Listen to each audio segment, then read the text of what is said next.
नमस्कार दोस्तों, स्वागत है हमारे यूट्यूब चैनल एमएस एजुकेशन। आज हम लोग railway servant discipline and appeal rule 1968 के बारे में जानेंगे। इसे अनुशासन एवं अपील नियम डी&आर रूल भी कहते हैं। यह नियम railway servant discipline and appeal rule 1968 के नाम से है। यह 1 अक्टूबर 1968 से लागू है। इसमें नियम 1 है संक्षिप्त नाम और प्रारंभ। नियम 1 में इसके संक्षिप्त नाम और प्रारंभ के बारे में बताया गया है। इन नियमों को रेलवे सेवक अनुशासन एवं अपील नियम 1968 कहा जाता है।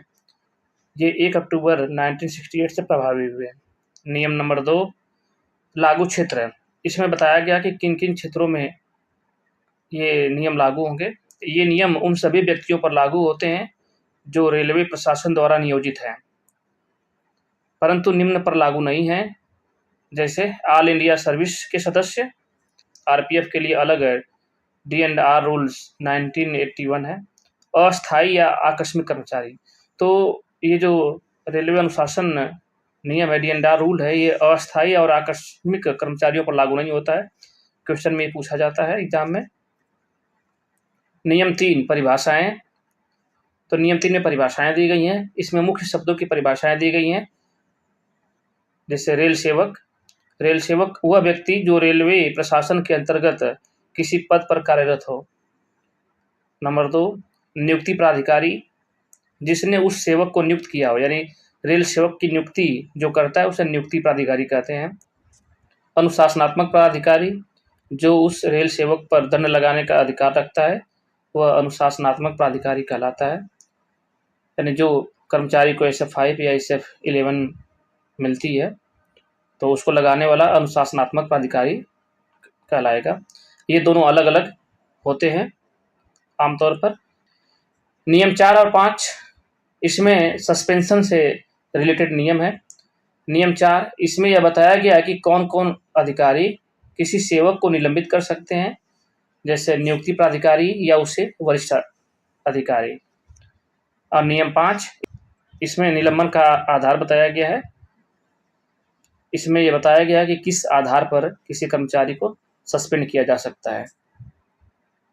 रेल सेवक को निलंबित किया जा सकता है यदि उसके खिलाफ अनुशासनात्मक कार्यवाही विचाराधीन हो, राज्य की सुरक्षा के हित में उस पर गतिविधियों का आरोप हो जो हित विपरीत हो, उस पर किसी आपराधिक अपराध का मामला चल रहा हो, जांच, पूछताछ या ट्रायल के अंतर्गत। तो इन किसी भी परिस्थिति में उसे सस्पेंड किया जा सकता है। इसके बाद है देयकारी निलंबन, डीम्ड सस्पेंशन। ये क्या होता है? यदि कोई सेवक मतलब कर्मचारी पुलिस हिरासत में 48 घंटे से अधिक रहा हो तो उसे स्वतः निलंबित माना जा सकता है। नोट: निलंबन का अर्थ यह नहीं कि वह दंड है, बल्कि कार्यवाही के अंतर्गत आने वाला एक तात्कालिक उपाय है। तो सर्वप्रथम किसी भी घटना पर कर्मचारी को निलंबित कर दिया जाता है, तो ये कोई दंड नहीं होता है। दंड उसके बाद जांच होने के बाद ही दिया जाता है। तो निलंबन का अर्थ यह नहीं है कि वह दंड है, बल्कि कार्यवाही के अंतर्गत आने वाला एक तात्कालिक उपाय है। नियम 6 दंडों या पेनाल्टीज का खाका दिया गया है। यानी नियम 6 में दंड का खाका दिया गया है, जैसे लघु दंड, माइनर पेनाल्टीज क्या-क्या हो सकती हैं। नंबर 1 जैसे चेतावनी या फटकार, किसी कर्मचारी को चेतावनी या फटकार देकर भी छोड़ा जा सकता है, ये लघु दंड में आता है। वेतन वृद्धि, विथहोल्डिंग ऑफ इंक्रीमेंट्स, मतलब वेतन वृद्धि रोका जा सकता है या जो भी वेतन में कटौती भी हो जाती है, तो ये लघु दंड में आता है या माइनर पेनाल्टी जिसे कहते हैं। तो ये है लघु दंड, जिसे माइनर पेनाल्टीज कहते हैं। इसमें चेतावनी या फटकार देकर छोड़ा जा सकता है। वेतन वृद्धि, मतलब जो इंक्रीमेंट लगता है उसे रोका जा सकता है। पास, पीटीओ रोका जा सकता है। वेतन में कटौती हो सकती है, ये लघु दंड में आते हैं। इसके बाद प्रमुख दंड या मेजर पेनाल्टीज, तो इसमें पदोन्नति हो सकती है, यानी रिडक्शन टू लोअर पोस्ट और ग्रेड, यानी आपको लोअर पोस्ट दी जा सकती है। सेवा से हटाना, रिमूव फ्रॉम सर्विस हो सकता है। बर्खास्तगी या डिसमिसल फ्रॉम सर्विस हो सकता है, या अनिवार्य सेवानिवृत्ति, कंपल्सरी रिटायरमेंट आपको दिया जा सकता है। तो ये मेजर पेनाल्टीज में आती हैं। रिमूवल और डिसमिसल, इसमें अंतर है। जैसे डिसमिसल के बाद पुनर्नियुक्ति का अधिकार समाप्त हो जाता है, यानी अगर आपका डिसमिसल हुआ है तो आप फिर किसी भी विभाग में आप पुनर्नियुक्ति नहीं पा सकते हैं, और रिमूवल फ्रॉम सर्विस होने पर आप किसी दूसरे जॉब में नियुक्ति पा सकते हैं। तो ये मुख्य अंतर है डिसमिसल और रिमूवल में। नियम 7 अनुशासनात्मक प्राधिकारी, यह नियम बताता है कि कौन सा अधिकारी किस श्रेणी के कर्मचारी पर दंड लगा सकता है। यानी नियम 7 में अनुशासनात्मक प्राधिकारी के बारे में बताया गया है। ऐसे ग्रुप सी कर्मचारी पर डिविजनल ऑफिसर या डीआरएम दंड लगा सकता है, और ग्रुप ए अधिकारी पर जीएम या रेलवे बोर्ड दंड लगा सकता है। इसके बाद नियम 9 से 15 कार्यवाही की प्रक्रिया दी गई है। तो नियम 9 प्रमुख दंड की प्रक्रिया, यानी इसमें बताया गया कि किसी भी दंड को देने से पहले क्या क्या प्रक्रिया अपनाई जानी चाहिए।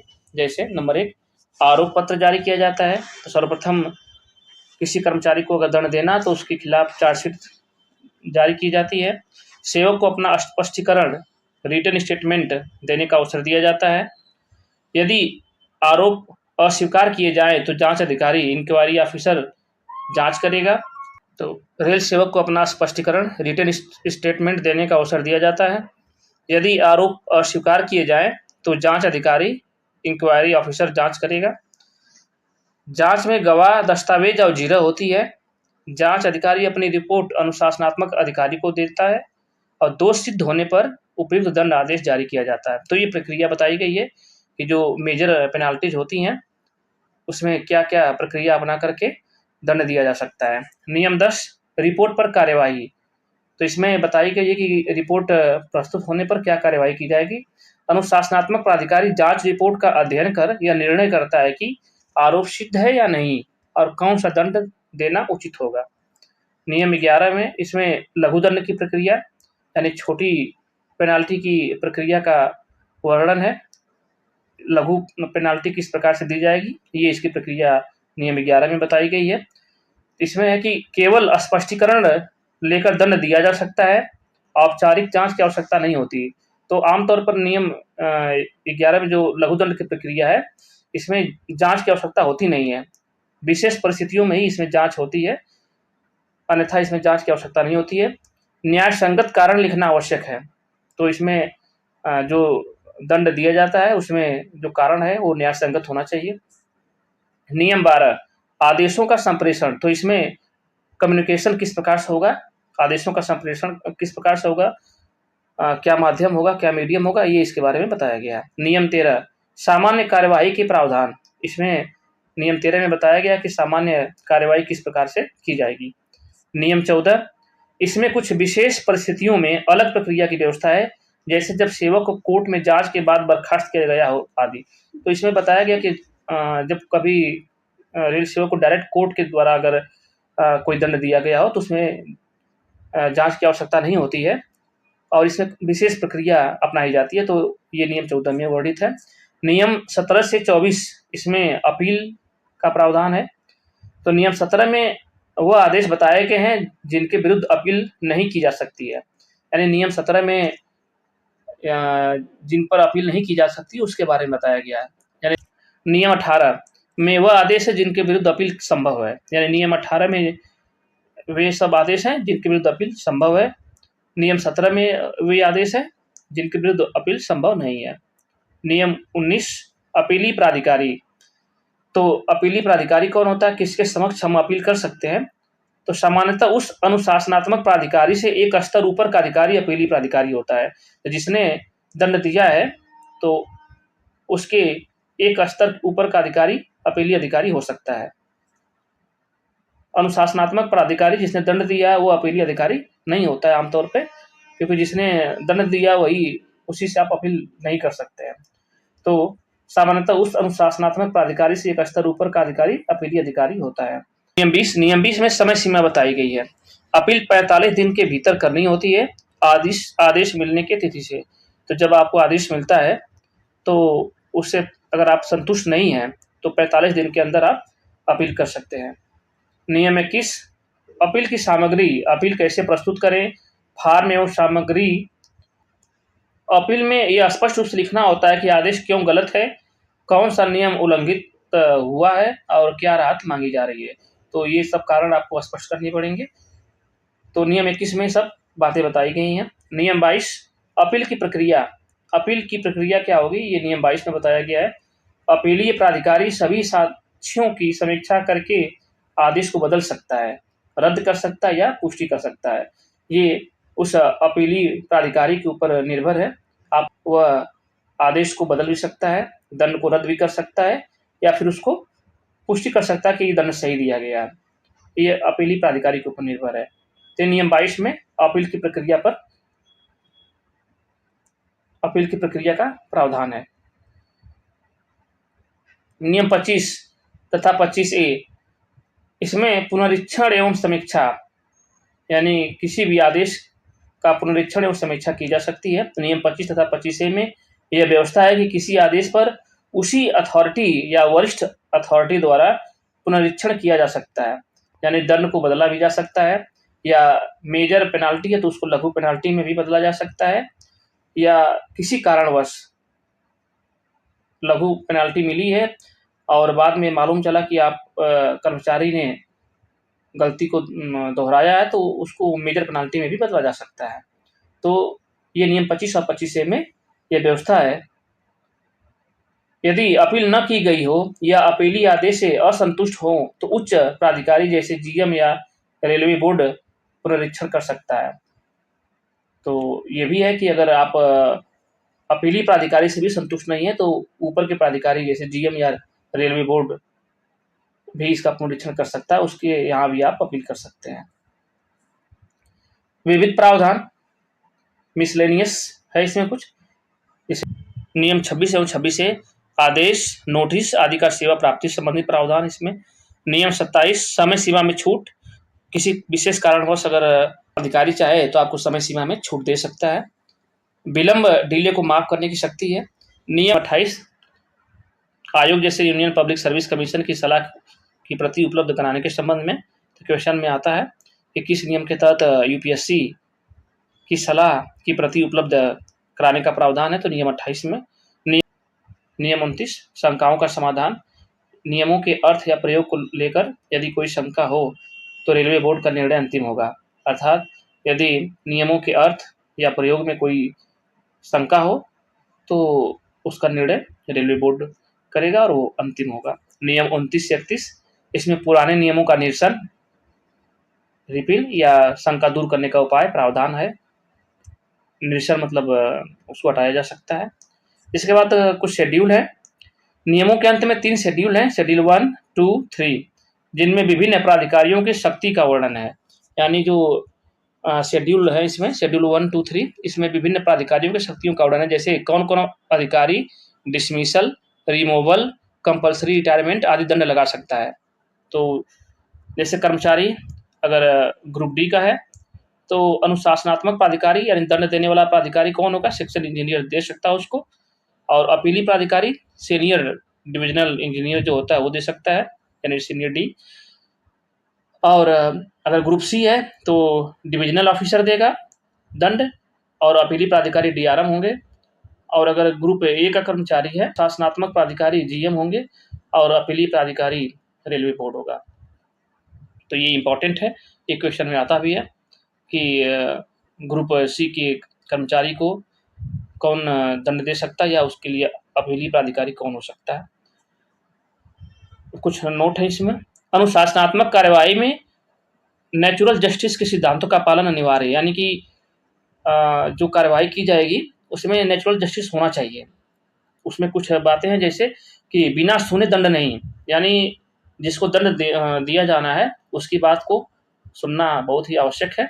बिना उसको सुने अगर दंड दिया गया तो ये नेचुरल जस्टिस का उल्लंघन होगा। इसलिए नंबर 2 निष्पक्ष जांच अधिकारी, यानी जांच अधिकारी भी निष्पक्ष होना चाहिए। ऐसा नहीं होना चाहिए कि जिसने दंड दिया है वही जांच अधिकारी भी हो जाए,